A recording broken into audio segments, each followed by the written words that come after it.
পাহারাদারের যেরকম দায়িত্ব হলো চোরায় যেন নির্বিঘ্নে চুরি করে ফিরতে না পারে, ডাকাত যেন ডাকাতি করে নির্বিঘ্নে চলে যেতে না পারে, সন্ত্রাসী যেন সন্ত্রাস করে নির্বিঘ্নে চলে যেতে না পারে, সন্ত্রাসকে প্রতিহত করা, ডাকাতদেরকে প্রতিহত করা, চোরদেরকে ধরে বেঁধে রাখা যেরকম পাহারাদারের দায়িত্ব, দ্বীনের মধ্যে যারা চুরি করতে আসবে, কোরআন এবং হাদিসের যারা অপব্যাখ্যা করতে আসবে, তাদের দাঁত ভাঙ্গা জবাব দেওয়াই আলেমদের দায়িত্ব।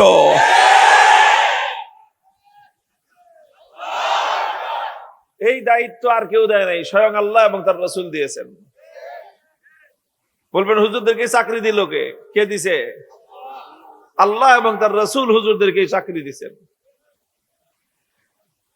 ঘটনায় ঘটনা মনে এবং কথায় কথা মনে পড়ে যায়। আমাদের এক পূর্বপুরুষ, আমাদের দাদা ওস্তাদ, আমার দাদা ওস্তাদ, খাস দাদা ওস্তাদ, আমার বাবা যার হাতে গড়ে মানুষ হয়েছেন, 40 বছর আমার বাবাকে যিনি ছোট্ট শিশু থেকে শাইখুল হাদিস বানাইছেন। একেবারে 6 বছরের একটা শিশু, নাম ছিল আয়াতুল হক, সেই শিশুটার নাম বানাইছেন আজিজুল হক, নাম পরিবর্তন করে সেই আজিজুল হককে মক্তব থেকে নিয়ে শেষ পর্যন্ত পড়ায়ে শাইখুল হাদিস বানায়ে বুখারী শরীফের বাঙ্গানুবাদক বানায় দিয়েছেন। সেই ওস্তাদের নাম হলো শামসুল হক ফরিদপুরি রহমতুল্লাহ আলাইহি। কিভাবে একটা মানুষকে, সাধারণ একটা মানুষকে সোনার মানুষ বানাইতে হয়, এই বর্তমান যুগে এর চেয়ে উজ্জ্বল কোন দৃষ্টান্ত আমার জানা নাই। সেই শামসুল হক ফরিদপুরি রহমতুল্লাহ আলাইহির যুগের একটা ঘটনা। তখন এই তো পাকিস্তান আমল, সেটা পাকিস্তান আমলের একজন দোর্দণ্ড প্রতাপশালী একজন শাসক ছিল। সবচেয়ে প্রভাবশালী শাসক পাকিস্তান আমলে কে ছিল বলতে পারবেন নাম? আইয়ুব খান। কি নাম? ওই সময় কথাই প্রচলিত ছিল, মুজিবের ভাষণ, আইয়ুবের শাসন। সাংঘাতিক। আমরা তো দেখি নাই, শুনছি খালি কথা। তুই আইয়ুব খান একটা আইন পাশ করলো, ফ্যামিলি প্ল্যানিং ল, মুসলিম পারিবারিক আইন। সেই আইন সংশোধন করে, পরিবর্তন করে আল্লাহর কোরআনের বিরুদ্ধে 1-2টা ধারা সেই আইনের মধ্যে সে সংযুক্ত করলো আইয়ুব খান। যেই নাকি সে এই কাজ করলো, তো আলেম ওলামারা, আইয়ুব খান আবার মার্শাল ল জারি করেছিল, সামরিক শাসন জারি করছিল, এটা জানেন? সে ছিল field marshal Ayub Khan. Martial ল জারি করে তারপরে সে কোরআনের বিরুদ্ধে আইন সংশোধন করতে গেছে, কোরআনের বিরুদ্ধে আইন পাশ করতে গেছে। শামসুল হক ফরিদপুরি রহমতুল্লাহ আলাইহি, তিনি তার যত সাগরিদ আছে, ছাত্র আছে, ভক্ত আছে, যত দেশের জনগণ আছে, তাদেরকে নিয়ে আইয়ুব খানের বিরুদ্ধে তীব্র আন্দোলন এবং প্রতিবাদ গড়ে তুললেন।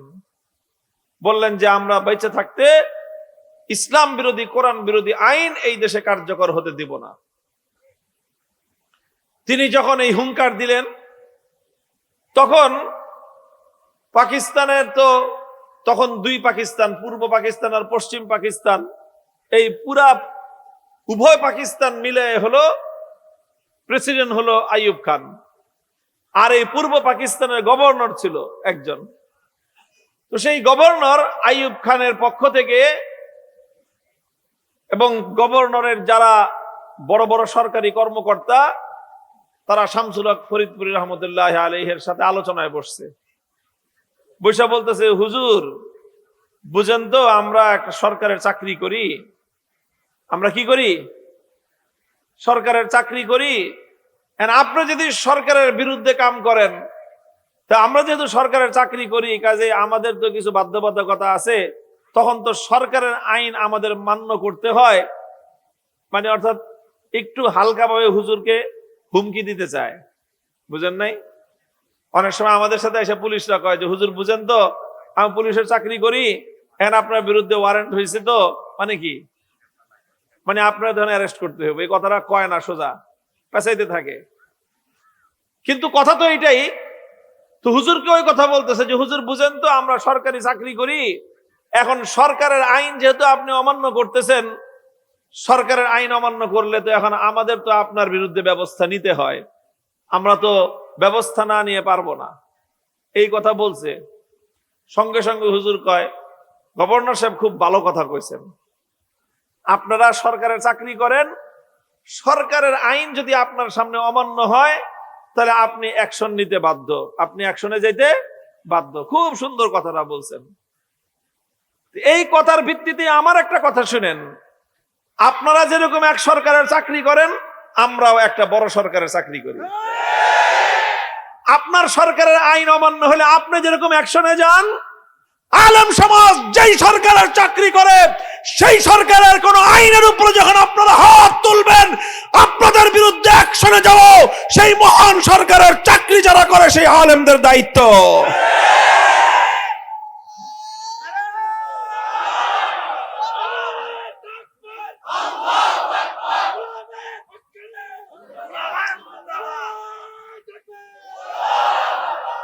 মুহতারাম হাজিরিন, এই যে কথাটা যে আমরাও এক বড় সরকারের কি করি, আমরাও এক বড় সরকারের চাকরি করি।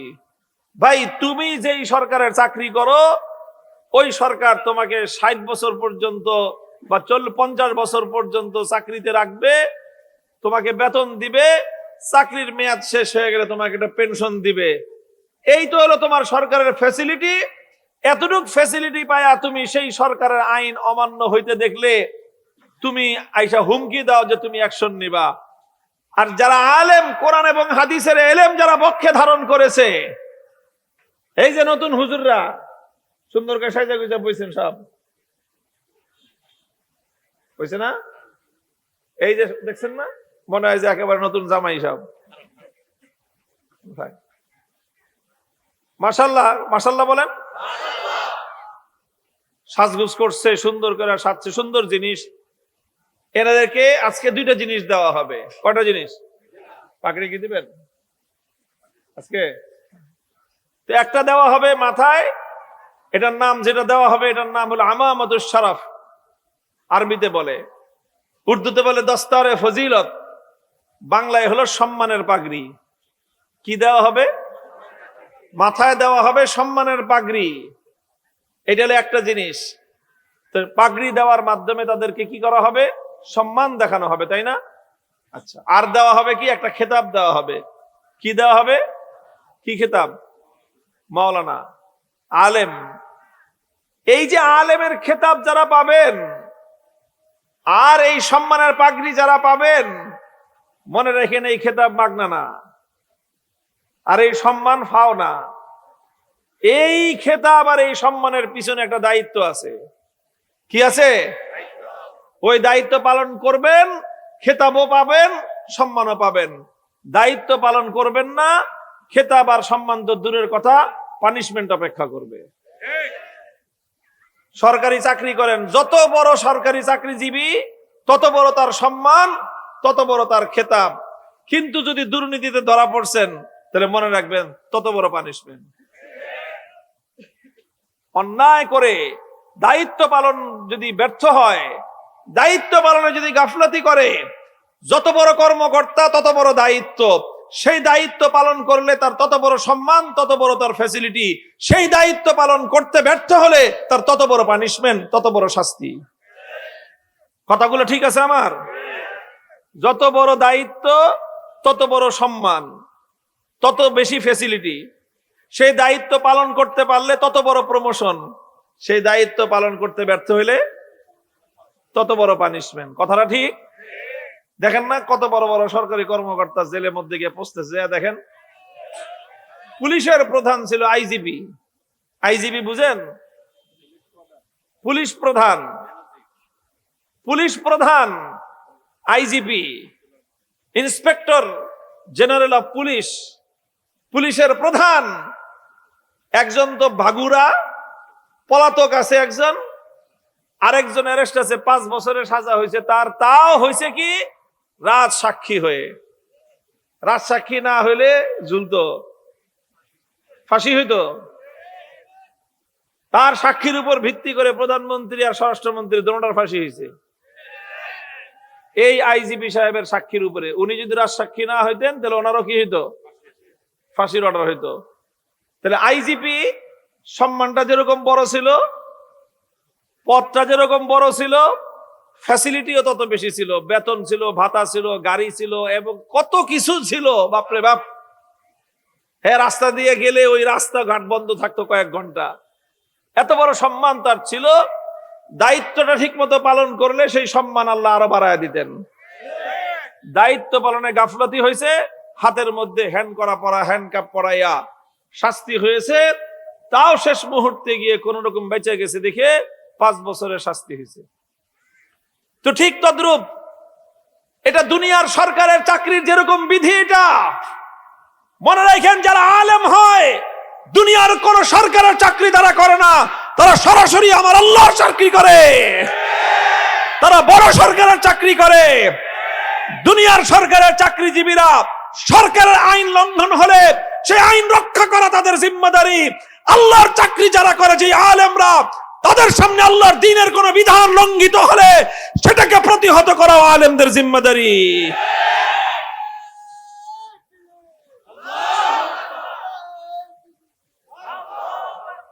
মুহতারাম হাজিরিন, বলতেছিলাম এই জন্য অনেক সময় অনেক মানুষ আলেম ওলামাদের প্রতি বিরক্ত হয় যে হুজুরদের কাম নাই খায়া খালি আরেকজনের বিরুদ্ধে, কাদিয়ানীদের বিরুদ্ধে, অমুকের বিরুদ্ধে, তমুকের বিরুদ্ধে কথা বলে। আরে ভাই, হুজুররা তো হলো পাহারাদারির চাকরি করে আল্লাহর পক্ষ থেকে, তো পাহারাদারের চাকরি করতে হলে গঞ্জাম করতেই হবে। আল্লাহ পাক বুঝবার তৌফিক দান করেন। এটা শুধু আমরা করি তা নয়, আর আমাদের বাপ দাদারা করছেন শুধু তা নয়, শামসুল হক ফরিদপুরি রহমতুল্লাহ আলাইহি করছেন তা নয়, এটা সাহাবায়ে কেরামের যুগ থেকে প্রত্যেক যুগের হক্কানি আলেমরা সেটা করে গেছেন। ইমাম বুখারী রহমতুল্লাহ আলাইহি সেটাই করেছেন। ইমাম বুখারী রহমতুল্লাহ আলাইহি তার কিতাবের সর্বশেষ যে অধ্যায় আজকে আমরা পাঠ করব, সেই অধ্যায়ের মূল মেসেজটা উম্মতের জন্য বার্তা হলো এটাই, যে একটা বাতিল মতবাদের খণ্ডন করেছেন ইমাম বুখারী। বাতিল মতবাদ, দুনিয়ার কিছু মানুষ এমন আছে যাদের চিন্তা ভাবনা হলো যে যা কিছু বুঝি না তা কিছু মানি না। এই কথাটা বুঝছেন আমার? দুনিয়ার কিছু মানুষের নীতি কি, পলিসিটা কি? কি বললাম? যা কিছু বুঝি না তা কিছু মানি না। আছে কিছু মানুষ, আমাদের পুরান ঢাকায় বলে হ্যাকরা, কোথাও কোথাও বলে গাউরা। আপনারা কি বলেন? তেরা, গাউরা। এই হ্যাকরামি, তেরামি, গাউরামি, জৌরামি যা যা কুয়ে পারেন, এই যে কিছু মানুষ আছে।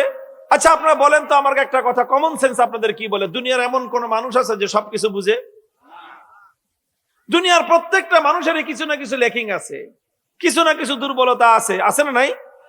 দুনিয়ার সবচেয়ে বড় আলেমেরও কিছু ভুল আছে, দুনিয়ার সবচেয়ে বড় জ্ঞানী তারও কিছু দুর্বলতার জায়গা আছে, দুনিয়ার যত বড় বুদ্ধিমান হোক তারও কোনো না কোনো জায়গায় দুর্বলতার জায়গা আছে, যত বড় শক্তিশালী মানুষ হোক তারও কিছু না কিছু দুর্বলতার জায়গা।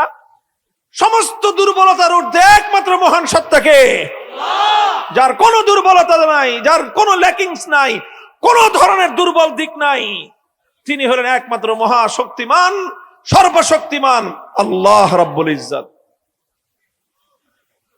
তো মুহতারাম হাজিরিন, কিছু মানুষ আছে এরকম, তারা এই জিনিসটা বুঝতে চায় না। তারা বলে আমি যেটা বুঝি না আমি সেটা মানি না। তো ভাই কিরকম কথা? তুমি যেটা বুঝো না সেটা তুমি মানবা না, এই কথা কোনো যুক্তিসম্মত কথা না। বরং তুমি যেটা বুঝো না সেটা বুঝার চেষ্টা করো, বুঝার চেষ্টা করো। যতটুকু বুঝতে পারবা ততটুকু বুঝবা, যতটুকু বুঝতে না পারবা একটা জায়গায় গিয়ে তোমাকে সারেন্ডার করতে হবে যে ভাই আমি বুঝতে পারতেছি না। বুঝতে না পারাটা তোমার ব্যর্থতা, এটা সত্যের ব্যর্থতা নয়। তো এরকম কিছু মানুষ যখন তাদেরকে বলা হলো আল্লাহ পাক রব্বুল আলামিন কিয়ামতের দিন বান্দার আমল, বান্দার কথাবার্তা, বান্দার কাজকর্ম, এই সব কিছু আল্লাহ পাক ওজন দিয়ে পরিমাপ করে প্রমাণ করবেন যে কার নেকি বেশি, কার বদি বেশি। তাই পোলাপান গুলো বসান না, এই যে পুরা মাহফিলটার মাঝখান দিয়ে হাইটে হাইটে আসতেছে, যে কিছু মানুষ তারা এরকম মনে করে যে এই যে আল্লাহ পাক কিয়ামতের দিন সমস্ত মানুষের আমল, মানুষের কাজকর্ম, মানুষের কথাবার্তা, এই সব কিছু আল্লাহ পাক রব্বুল আলামিন ওজন দিবেন, পরিমাপ করবেন, পরিমাপ করার পরে ফাআম্মা মান সাকুলাত মাওয়াজিনুহু ফাহুয়া ফি ঈশাতির রাদিয়াহ ওয়া আম্মা মান খাফফাত মাওয়াজিনুহু ফাউম্মুহু হাবিয়াহ। যার নেকির পাল্লা হালকা হয়ে যাবে তার ঠিকানা হবে জাহান্নাম, যার নেকির পাল্লা ভারী হয়ে যাবে তার ঠিকানা হবে খোদার জান্নাত। এইভাবে আল্লাহ পাক ওজন দিয়ে মেপে নেকি এবং বদি প্রত্যেকটা মানুষকে দেখা দিবেন যে দেখো তোমার নেকি বেশি হয়েছে, তোমার বদি পাপ কম হয়েছে, কাজে তুমি জান্নাত পাবা। আর আরেকজনকে দেখায় দিবেন যে দেখো এই যে তোমার পাপ বেশি, তোমার পুণ্য কম, তোমার গুনাহ বেশি, সওয়াব কম, সুতরাং তুমি ফেল করছো, তোমাকে জাহান্নামে যাইতে হবে। এটা আল্লাহ পাক মেপে মেপে প্রত্যেকটা মানুষকে বুঝাই দিবেন। এটা আল্লাহর কথা, এটা ইসলামের কথা, এবং এটা ইসলামের একটা অকাট্য বিশ্বাস। কিন্তু কিছু মানুষ ওই যে হ্যাকরামি শুরু করলো, কয় মানুষের আমল এটা মাপে কেমনে, মানুষের কথা মাপে কেমনে, মানুষের কথা মাপে কেমনে, মানুষের আমল মাপে কেমনে, মানুষের আমল ধরা যায় না, ছোঁয়া যায় না। আপনি রোজা রাখছেন, সকালবেলা ঘুম থেকে উঠে না খেয়ে রয়েছেন, সন্ধ্যাবেলা ইফতারি করছেন, এই তো রোজা নাকি? আচ্ছা, এটা মাপবেন কেমনে? কোন এটা মাপে কেমনে? কিছু মানুষের বুঝে আসে না যে রোজা আবার মাপে কেমনে। একবার আপনি বললেন সুবহানাল্লাহ, আলহামদুলিল্লাহ, আল্লাহু আকবার, একবার দুরূদ শরীফ পাঠ করলেন, নেকি হইছে না হয় নাই? আমি আলহামদুলিল্লাহ বললাম, নেকি হইলো, এটা মাপে কেমনে? আবার নেকি কি দেখা যায় না, ছোঁয়া যায় না, ধরা যায় না, কিছুই তো করা যায় না, এটা মাপে কেমনে?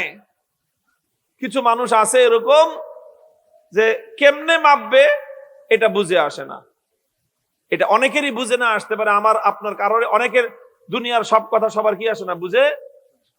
কিন্তু ওই যে কিছু বললাম, কি আছে কিছু মানুষ, কি বললাম, গাড়তারা, যেহেতু বুঝি না সেহেতু মানি না। বুঝতে পারছেন কথা? তো ইমাম বুখারী রাহমাতুল্লাহি আলাইহি এই ঘাটতারা মতবাদের রদ করেছেন, খণ্ডন করেছেন যে না, তোমরা যারা মানুষের আমল, মানুষের কথা, এটাকে যে আল্লাহ পাক ওজন দিবেন, মাপবেন, এই কথাকে যারা অস্বীকার করো, এটাকে যারা তোমরা অস্বীকার করো, তোমাদের এই অস্বীকার করার এই মতবাদটা সম্পূর্ণ ভুল এবং বাতিল মতবাদ। কেন বাতিল? কেন? প্রমাণ কি বাতিল? ইমাম বুখারী রাহমাতুল্লাহি আলাইহি দুইটা প্রমাণ পেশ করেছেন। কয়টা প্রমাণ? জোরে বলেন, কয়টা প্রমাণ? দুইটা প্রমাণ পেশ করেছেন। দুইটা প্রমাণ কি কি? যুক্তি দিয়ে প্রমাণ দিয়েছেন নাকি? হ্যাঁ, আপনাদের কি ধারণা? ইমাম বুখারী যুক্তি, লজিক, তর্ক দিয়ে প্রমাণ দিয়েছেন না বিজ্ঞান দিয়ে প্রমাণ দিয়েছেন? না, ইমাম বুখারী বিজ্ঞান দিয়েও প্রমাণ দেন নাই, বৈজ্ঞানিক কোন সূত্র দিয়েও প্রমাণ দেন নাই, কোন লজিক অথবা যুক্তির প্রমাণ দিয়েও ইমাম বুখারী প্রমাণ দেন নাই। কেন যুক্তি দিয়ে প্রমাণ দেন নাই? কেন বৈজ্ঞানিক সূত্র দিয়ে প্রমাণ দেন নাই? কেন?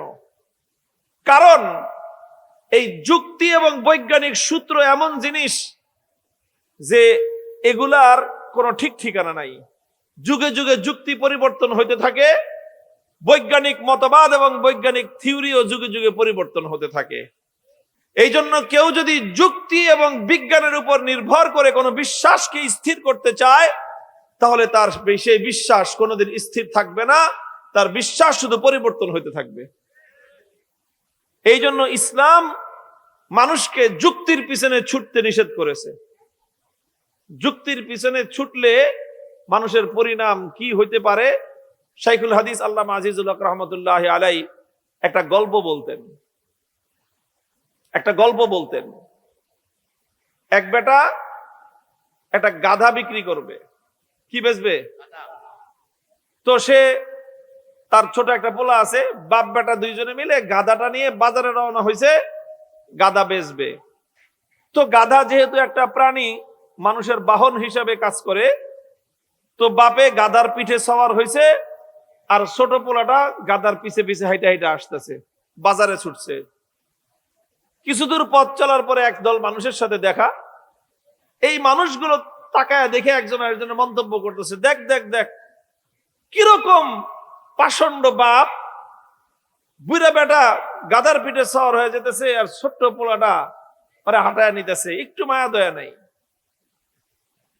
লোকটা বলল যে এই লোকগুলোর কথার মধ্যে কি আছে, যুক্তি আছে।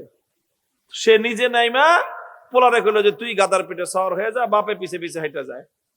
কিছু দূর যাওয়ার পরে 2 নম্বর আরেক দল লোকের সাথে দেখা, দেখ দেখ দেখ কত বড় বেয়াদবের বেয়াদব, বাপে হাইটা যায় আর পোলা বাপের সামনে গাদার পিঠে সওয়ার হয়ে যায়। লোকটা করলো এই কথার মধ্যেও কি আছে, যুক্তি আছে। এরপরে করলো কি, বাপ বেটা দোনোজন একসাথে গাদার পিঠে সওয়ার হলো। কিছু দূর যাওয়ার পরে 3 নম্বর আরেকটা গ্রুপের সাথে দেখা, দেখ দেখ দেখ দেখ কিরকম নির্দয় মানুষ, ছোট্ট একটা অবলা প্রাণী গাদা, বাপ বেটা দুইটা এরকম একটা ছোট গাদার উপরে সওয়ার হয়ে বসে। লোকটা বলে যে কথার মধ্যে তো কি আছে, যুক্তি আছে। এখন বাপেও নামছে, পোলায়ও নামছে, কয় চল বাবা, কারোরই গাদার পিঠে সওয়ার হওয়ার দরকার নাই, গাদাও হাইটা চলুক, আমিও হাইটা চলি, তুইও হাইটা চল। এখন বাপেও হাঁটে, পোলায়ও হাঁটে, গাদায়ও হাঁটে। কিছু দূর যাওয়ার পর 4 নম্বর গ্রুপের সাথে দেখা, এরা কয় দেখ 3টা গাদা হাইটা যায়। কয় গাদা? 3 গাদা হইলো কেমনে? একটা তো অরিজিনাল গাদা,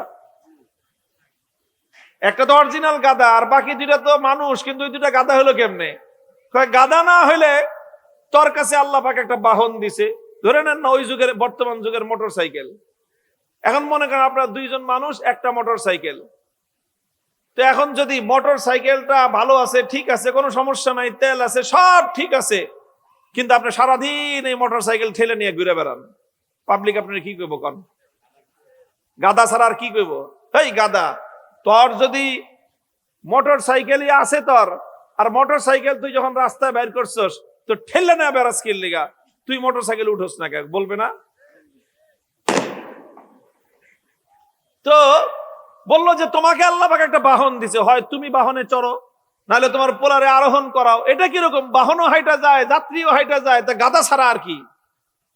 লোকটা বলল কথার মধ্যে কি আছে, যুক্তি আছে। এখন ওর মাথা ঘুরাইতেছে যে কর্মটা কি, আমি একলা আরোহণ করলাম, হইলাম পাষণ্ড বাপ, পোলায় আরোহণ করলো হইল বেদ্যব পোলা, 2 জন আরোহণ করলাম, 2 জন হইলাম নির্দয় মানুষ, দোনোজন নামলাম, শেষ পর্যন্ত হয়ে গেলাম গাদা। এখন সবগুলি কথার মধ্যে তো যুক্তি আছে, এখন করবেটা কি বলেন? আর কি করার আছে এই 2 লোকের? আর কোনো কিছু করার আছে? এখন কয় যে বিরক্ত হয়ে গেছে যুক্তির পিছনে পড়ে, শেষ পর্যন্ত সে করছে কি, গাদাটা সাথে থাকলেই সমস্যা। গাদা যদি সাথে না থাকে তাহলে মানুষের কিছু বলবে না, এই জন্য মানুষের কথার, যুক্তির কথা থেকে বাঁচার জন্য গাদাটারে ছেড়ে দিছে। গাদাটারে যেই ছেড়ে দিছে, তো গাদা তো গাদাই, ও যখন মুক্তি পাইছে ও নাচতে নাচতে জঙ্গলে চলে গেছে। এখন বাপ বেটা বাড়ি থেকে রওনা করছিল, গাদা বিক্রি করবে, টাকা নিয়ে বাড়িতে ফিরবে, এই জন্য এখন তো গাদারা অর্ধেক রাস্তার মাঝখান দিয়ে ছেড়ে দিছে, মানুষের কথায় বিরক্ত হয়ে, যুক্তির পিছনে বিরক্ত হয়ে। এখন দোনোজন বাপ বেটা আস্তে আস্তে বাড়িতে আইছে। বাড়িওয়ালি অপেক্ষা করতেছে যে গাদা বেচে 10,000 টাকা নিয়ে আসবে, এটা নিয়ে তার বিশাল প্ল্যান। এই টাকা দিয়ে কারে দাওয়াত খাওয়াবে, বাড়িতে কি ফার্নিচার কিনবে, নিজের জন্য কসমেটিক্স কিনবে, নিজের জন্য 3 পিস কিনবে, শাড়ি কিনবে, তার বিশাল একটা প্ল্যান। এখন বাপ বেটা বাড়িতে আসতে জিজ্ঞাসা করছে, গাদা কত বিক্রি করছো গো? কি কয়, কি বলবে কন? বাপে পোলার দিকে চায়, পোলা বাপের দিকে চায়, কয় কি ব্যাপার, ঘটনা কি? গাদা কত বেচছো কও না কে? এখন শেষ পর্যন্ত পোলায় কয়, মা গাদা তো বেশি নাই। কয় গাদা বেচস নাই তো গাদা কই? এখন কয় বাপে তো মানুষের যুক্তির পিছের পাল্লায় পড়ে বিরক্ত হয়ে গাদা ছেড়ে দিছে, গাদা তো গেছে গিয়া জঙ্গলে। এই কথা শুনেই তো এই বাড়িওয়ালির মাথায়, মানে মাথায় খুন উঠে গেছে। বলে কি, 10,000 টাকার নামে গাদা, এটা তুই মানুষের কথার পিছনে পড়ে ছেড়ে দিলি? ঘরের ভিতর থেকে একটা ঝাঁটা ছিলেন, হ্যাঁ, ঝাড়ু নিয়ে আসছে একটা। আচ্ছা, বাপ বেটারে বলতেছে যে জঙ্গল থেকে গাধা খুঁজে নিয়ে আইসা বিক্রি করে টাকা নিয়ে বাড়িতে ফিরবা, এর আগ পর্যন্ত বাড়ির সামনে দেখলে ঝাঁটার বাড়ি একটা মাটিতে পড়বে না। ভাই, এটা হলো একটা গল্প। এটা হলো একটা উপমা। এই উপমার দ্বারা সাব্যস্ত করা হয় এই কথা, আল্লাহর কোরআন এবং নবীর সুন্নাহকে বাদ দিয়ে যারা তাদের নিজেদের জীবনের গতিকে যুক্তির পিছনে ছুটায় দিবে, যুক্তির পিছনে ছুটতে ছুটতে ছুটতে ছুটতে শেষ বিচারে কপালে ঝাঁটার বাড়ি ছাড়া কিছুই জুটবে না। আপনি বলেন 4টা যুক্তি দিলাম, কোন যুক্তি আপনি খণ্ডন করবেন? করেন, বলেন। এই 4 যুক্তির মধ্যে 4টা কথার মধ্যে যুক্তি আছে না নাই? তো সবটার মধ্যে তো যুক্তি আছে। শেষ পর্যন্ত আপনি যুক্তির পাল্লায় যদি পড়েন, শেষ পর্যন্ত ঈমান হারা হওয়া ছাড়া কোনো রাস্তা খোলা থাকে না। এই জন্য ইমাম বুখারী রাহমাতুল্লাহি আলাইহি উম্মতকে শিক্ষা দিচ্ছেন যে এই যে ইসলামের যে অকাট্য বিশ্বাস, যে ওজন, আল্লাহ আমলকে ওজন দিবেন, বান্দার কথাবার্তাকে আল্লাহ পাক ওজন দিবেন, এই কথা তুমি বিশ্বাস করে নাও, মেনে নাও। এই মানার জন্য কোন যুক্তির দ্বারস্থ হও না, কোন বৈজ্ঞানিক সূত্রকে তুমি এটার জন্য প্রমাণ হিসেবে ধরো না। কারণ তুমি যুক্তির পিছনে পড়বা, আজকে এক যুক্তি, কালকে আরেক যুক্তি, এখান থেকে আগাইবা 10 হাত আগে, ওখানে আরেক যুক্তি, তারপরে আগাইলে আরেক যুক্তি, ওখান থেকে আগাইবা আরেক যুক্তি। যুক্তির যেমন কোনো শেষ নাই, বৈজ্ঞানিক সূত্রেরও কোনো শেষ নাই। আজকের মানুষ বৈজ্ঞানিক ভাবে একটা বিশ্বাস করে, 100 বছর আগে আরেকটা বিশ্বাস করতো, 200 বছর আগে আরেকটা বিশ্বাস করতো। এক সময় বৈজ্ঞানিকরা থিওরি দিয়েছিল হলিওসেন্ট্রিক থিওরি, আরেক সময় বৈজ্ঞানিকরা থিওরি দিয়েছে জিওসেন্ট্রিক থিওরি। এক সময় বলছে পৃথিবী ঘুরে না চন্দ্র ঘুরে, এরপরে আবার বলছে চন্দ্র ঘুরে না পৃথিবী ঘুরে, এরপরে আবার তাদের মতবাদ পাল্টায়, তারাই বলতেছে এখন চন্দ্র সূর্য সবই নাকি ঘুরে। কয়দিন পরে যে আবার কোনটা বলবে তার কোনো চূড়ান্ত কোনো ঠিক ঠিকানা নেই। কিন্তু একটা জিনিসের ঠিক আছে, 1400 বছর আগে যা ছিল, 400 বছর আগে যা ছিল, আজও তা আছে। 1400 বছর পরেও ঠিক থাকবে, 14,000 বছর পরেও ঠিক থাকবে। আল্লাহর কোরআন যা বলেছে, নবীর সুন্নাহ যা বলেছে, কোনদিন সেটা পরিবর্তন হয় না। লা তাবদীলা লিখালকিল্লাহি যালিকা দ্বীনুল কাইয়্যিম। আমার আল্লাহর কথার কোনো পরিবর্তন নাই।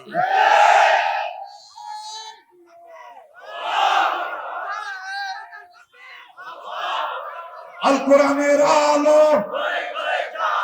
ঘরে ঘরে চালো, আল হাদিসের আলো সংসদে চালো, আল কোরআনের আলো সংসদে চালো।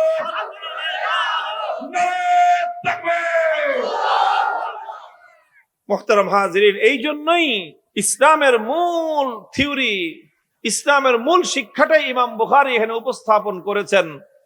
বাতিল মতবাদ করতে গিয়ে, ভুল মতবাদ খণ্ডন করতে গিয়ে ইমাম বুখারী রাহমাতুল্লাহি আলাইহি উম্মতকে শিক্ষা দিয়েছেন, হে উম্মত, তুমি যে কোনো বিশ্বাসকে ধারণ করবা, যে কোনো আমলকে ধারণ করবা, যে কোনো বক্তব্য দিবা, যে কোনো চিন্তাকে তুমি নিজস্ব চিন্তা হিসেবে গ্রহণ করবা, তার পিছনে তোমার 2টা প্রমাণ থাকতে হবে। কয়টা প্রমাণ? 1 নম্বর প্রমাণ হলো কিতাবুল্লাহ, 2 নম্বর প্রমাণ হলো সুন্নাতুর রাসূলিল্লাহ। 1 নম্বর প্রমাণ হলো আল্লাহর কিতাব কোরআনের প্রমাণ, 2 নম্বর প্রমাণ হলো আল্লাহর নবীর সুন্নাহ হাদিসের প্রমাণ। তারাকতু ফীকুম আমরাইন লান তাদিল্লু মা তামাসসাকতুম বিহিমা কিতাবাল্লাহি ওয়া সুন্নাত রাসূলিহি। আল্লাহর পয়গম্বর বিশ্ব নবী মুহাম্মদ আরবি সাল্লাল্লাহু আলাইহি ওয়াসাল্লাম দুনিয়া থেকে বিদায় নেওয়ার আগ দিয়ে তিনি উম্মতকে বলে গিয়েছেন, আমার উম্মত রে, আমি তোমাদের মাঝ থেকে বিদায় নিয়ে যাচ্ছি, তবে আমি তোমাদেরকে নিঃস্ব করে রেখে যাচ্ছি না। তোমাদের মাঝে আমি 2টি জিনিস রেখে যাচ্ছি। যতদিন পর্যন্ত এই 2 জিনিস তোমরা আঁকড়ে ধরে রাখবে, ততদিন পর্যন্ত পৃথিবীর কোন শক্তি তোমাদেরকে মিসগাইড করতে পারবে না, বিভ্রান্ত এবং পথভ্রষ্ট করতে পারবে না। 1 নম্বর জিনিসের নাম হলো আল্লাহর কিতাব কোরআন, 2 নম্বর জিনিসের নাম হলো আমার নবীর সুন্নাহ তথা হাদিস। এই জন্য ইমাম বুখারী রাহমাতুল্লাহি আলাইহি ইসলামের এই অকাট্য বিশ্বাস, আল ওয়াজনু হাক্কুন, কিয়ামতের দিন আল্লাহ পাক রব্বুল আলামিন প্রত্যেকটা মানুষের প্রত্যেকটা আমল, প্রত্যেকটা কথাকে আল্লাহ পাক ওজন দিবেন, পরিমাপ করবেন। এটার জন্য আল্লাহ পাক রব্বুল আলামিনের কথা থেকে, কোরআনের আয়াত থেকে ইমাম বুখারী প্রমাণ দিয়েছেন, বলেছেন বাবু কওলিল্লাহি তাআলা ওয়া নাদাউল মাওয়াজিনাল কিসতা লিয়াউমিল কিয়ামাতি ফালা তুজলামু নাফসুন শাইআ ওয়া ইন কানা মিসকালা হাববাতিন মিন খারদালিন আতাইনা বিহা ওয়া কাফা বিনা হাসিবিন। আল্লাহ বলেন যে আমি কিয়ামতের দিন একটা পরিমাপ যন্ত্র, কি বললাম, মাপার যন্ত্র, মিজানের বহুবচন মাওয়াজিন, মিজান বলা হয় মাপার যন্ত্রকে। আগে মানুষ তর্জমা করতো দাড়িপাল্লা, কিন্তু আসলে দাড়িপাল্লা ছাড়াও বিভিন্ন জিনিস মাপার বিভিন্ন যন্ত্র আছে, আছে না নাই? রড মাপে, রড টনকে টন রড মাপে দাড়িপাল্লা দিয়া, কি দিয়া? হ্যাঁ, স্কেল দিয়ে, মিটার দিয়ে মাপে। আপনাদের দেশে কেরোসিন তেল মাপে কি দিয়া? দাড়িপাল্লা দিয়া। কি দিয়া? লিটার দিয়ে মাপে। কথা বলেন ঠিক না বেঠিক? এক এক জিনিস মাপার এক এক রকম যন্ত্র আছে। সব রকম মাপার যন্ত্রকে আরবিতে এক শব্দ দিয়ে বলে মিজান। আল্লাহর কোরআন বলতেছে ওয়ানাদউল মাওয়াজিনাল কিসতা লিয়াউমিল কিয়ামাহ, কিয়ামতের দিন আল্লাহ বলতেছেন আমি বান্দার আমল পরিমাপ করার জন্য ইনসাফের পরিমাপ যন্ত্র সাব্যস্ত করব। ফালা তুজলামু নাফসুন শাইআ, ইনসাফের সাথে আমি পরিমাপ করব, সুতরাং কোন মানুষ বিন্দু মাত্র অন্যায়ের শিকার হবে না। এমনকি কোন মানুষের কোন আমল যদি এত ক্ষুদ্রাতি ক্ষুদ্র হয় যে সরিষার দানা পরিমাণও যদি হয়, সরিষার দানা, চাল গম ডাল নয়, সরিষার দানা, সবচেয়ে ক্ষুদ্রতম দানা হলো সরিষার দানা, এত ছোট্ট কোন আমল যদি হয়, নেকি হোক বদি হোক, আল্লাহ বলেন সেই ক্ষুদ্রাতি ক্ষুদ্র নেকি এবং বদি যেটাই হোক সেটাকে আমি আল্লাহ উপস্থিত করব এবং পরিমাপ যন্ত্রের মধ্যে দিয়ে সেটাও মেপে দেখায় দিব যে তোমার এই আমলের এতটুকু গুনাহ হয়েছে, তোমার এই আমলের সরিষার দানা পরিমাণ গুনাহ, তোমার এই আমলটার সরিষার দানা পরিমাণ নেকি। আল্লাহ বলেন যে আমার কাছ থেকে একটা সরিষার দানা পরিমাণ নেকি বদিও ছুটবে না। আর এই বিশাল কর্মযজ্ঞ, লক্ষ লক্ষ কোটি কোটি মানুষ আদম আলাইহিস সালাম থেকে কিয়ামত পর্যন্ত আসবে, প্রত্যেকটা মানুষের সারা জীবনের সকল আমল আল্লাহ পাক মাপবেন। এই বিশাল কর্মযজ্ঞের জন্য আল্লাহ বলেন যে আমার কোনো হেল্পারের দরকার নাই, সাহায্যকারীর দরকার নাই, কোনো ফেরেশতার দরকার নাই, কোনো মানুষের দরকার নাই, কোনো সহযোগীর দরকার নাই। এই সবগুলি কাজ করার জন্য আমি আল্লাহ একাই যথেষ্ট। কত বড় কুদরতের মালিক! কোরআনের আয়াতের দ্বারা ইমাম বুখারী প্রমাণ করে দিলেন যে আল্লাহ পাক রব্বুল আলামিন ইনসাফের সাথে একটা পরিমাপ যন্ত্র সাব্যস্ত করবেন। তাহলে মানুষের আমল যে ওজন দেওয়া হবে, এটা কোরআনের আয়াতের দ্বারা প্রমাণ হইল কি হইল না? এরপরে ইমাম বুখারী রাহমাতুল্লাহি আলাইহি প্রথম প্রমাণ কোরআনের আয়াতের দিয়ে দেওয়ার পর দ্বিতীয় প্রমাণ পেশ করতেছেন আল্লাহর নবীর হাদিসের দ্বারা।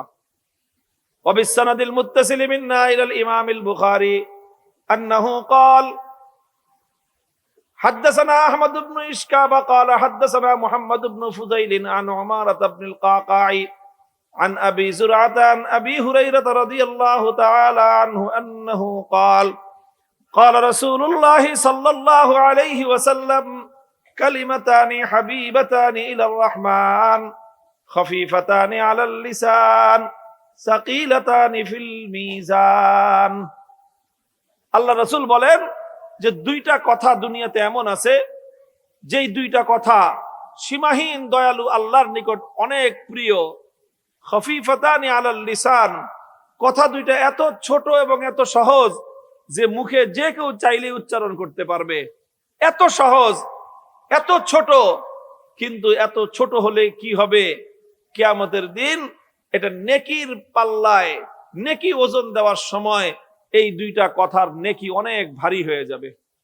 সাকিলাতানি ফিল মিজান, পরিমাপ যন্ত্রের মধ্যে এই দুই কথার নেকি অনেক ভারী হয়ে যাবে। আল্লাহর নবীর হাদিসের দ্বারা মানুষের কথার মধ্যে যে ওজন আছে এবং সেটা যে মাপা হবে প্রমাণ পাওয়া গেল কি গেল না? বাস, কোরআনের আয়াতের দ্বারাও প্রমাণ পাওয়া গেল মাপা হবে, হাদিসের দ্বারাও প্রমাণ পাওয়া গেল মাপা হবে। দুইটা কথা কি? এক নম্বর কথা হলো সুবহানাল্লাহি ওয়া বিহামদিহি, বলেন এক নম্বর কথা, সুবহানাল্লাহি ওয়া বিহামদিহি। এটা কয় নম্বর গেল? সুবহানাল্লাহি ওয়া বিহামদিহি। দুই নম্বর কথা হলো সুবহানাল্লাহিল আযীম। এই দুই কথা সীমাহীন দয়ালু আল্লাহর কাছে অনেক প্রিয়, বলতে সহজ, কিন্তু এটার নেকির ওজন অনেক বেশি। বান্দা বলতে থাকবে আর তার নিজেরও ধারণা খুব বেশি নেকি কামাই নাই, কিন্তু কিয়ামতের দিন যখন এটার মাপ দাম বের হবে তখন দেখবে ওরে বাপরে বাপ, মনে করছিলাম সামান্য জিনিস, এটা দিয়ে হীরার টুকরা, এগুলো তো হীরার টুকরা। হ্যাঁ ভাই, হীরা কি কেজি হিসাবে বিক্রি হয়? হীরা না মন হিসাবে বিক্রি হয়, না টন হিসাবে? কেমনে বিক্রি হয় হীরা? একেবারে ছটা কোনা ভরি রত্তি হিসাবে ব্যবহার হয়। এতটুকু হীরা, নাকের ফুলের মধ্যে একটু হীরা লাগায় দেয়, ওরে বাবা ডায়মন্ড। এতটুকু ছোট্ট একটা নাক ফুল দাম কত? 50,000। হীরার নেকলেট দাম কত? 3 কোটি টাকা। সামান্য জিনিস, ছোট্ট জিনিস, দাম অনেক হিউজ দাম। জিনিস ছোট, দাম অনেক বেশি। অনেক সময় মরিচ সাইজ হবে, সৌদি আরবে মরিচ যেত দেখতে ভেন্ডির মতো দেখা যায়। ঢেঁড়সে বোঝেন না? ঢেঁড়স এত বড় কাঁচা মরিচ দেখলে ডরাইবেন, পরে কামড় দিয়ে দেখবেন যে ঢেঁড়সের মতো পানিসা লাগে। আবার মরিচ আছে বাংলাদেশে বিন্দি মরিচ, এতটুকু ছোট ছোট সাইজ হলে কি হবে? বিন্দি মরিচ, একটা কামড় দিয়ে দেখেন ঝালটা কি পরিমাণ। আছে না নাই? খাফিফাতানি আলাল লিসানি সাকিলাতানি ফিল মিজান। কথা দুটো মুখে উচ্চারণ করতে সহজ, কিন্তু নেকির পাল্লার মধ্যে অনেক ভারী হয়ে যাবে। আল্লাহর কোরআনের আয়াতের দ্বারা সাব্যস্ত হলো বান্দার আমল ওজন হবে, নবীর হাদিসের দ্বারা প্রমাণ হলো বান্দার আমল ওজন হবে। কোরআন হাদিসের দ্বারা যেই কথা প্রমাণিত হয়ে গেল একজন ইমানদার বিশ্বাসী ব্যক্তির কাছে, সেই কথা বিশ্বাস করার জন্য কোরআন হাদিসের পরে আর কোন দলিলের প্রয়োজন নাই। এটাই হলো ইমাম বুখারী রাহমাতুল্লাহ আলাইহির শিক্ষা। এই শিক্ষাটাকেই জীবনে ধারণ করতে হবে ইনশাআল্লাহ। বলেন ইনশাআল্লাহ, বলেন। প্রত্যেকটা কথা, কাজ, বিশ্বাস, চিন্তা, চেতনা, ইমানদার তাকেই বলা হয়, বিশ্বাসী তাকেই বলা হয় যে তার বিশ্বাসকে গঠন করে কোরআন হাদিসকে নির্ভর করে, যে তার আমলকে গঠন করে কোরআন হাদিসকে নির্ভর করে, যে তার কথা এবং বক্তব্য বলে কোরআন হাদিসকে নির্ভর করে, যে ব্যক্তি তার চিন্তাকে গঠন করে কোরআন হাদিসকে নির্ভর করে, তার ব্যক্তি চলে কোরআন হাদিসকে নির্ভর করে, তার পরিবার চলে কোরআন হাদিসকে নির্ভর করে, তার ব্যবসা বাণিজ্য চলে কোরআন হাদিসকে নির্ভর করে, তার সমাজ এবং রাষ্ট্র চলে কোরআন হাদিসকে নির্ভর করে, রাজনীতি করে কোরআন হাদিসকে নির্ভর করে, তাকেই বলা হয় ইমানদার। নারে তাকবীর, নারে তাকবীর, দিন ইসলাম, দিন ইসলাম, জিন্দাবাদ, জিন্দাবাদ। আল্লাহ পাক রব্বুল আলামিন আমাদের জীবনের প্রতিটি কথা, বার্তা, কাজ, কর্ম, অ্যাক্টিভিটি সব কিছুর মানদণ্ড হলো কোরআন সুন্নাহ। সবকিছুর মানদণ্ড কি ভাই? এগুলো আবেগের কথা না, এটাই হলো চূড়ান্ত কথা, এটাই হলো ঈমানের কথা, বিশ্বাসের কথা। এই শিক্ষাটাই ইমাম বুখারী রাহমাতুল্লাহি আলাইহি তার সর্বশেষ এই অধ্যায়ের মধ্যে দান করলেন। আমি আলোচনাটা শেষ করলাম।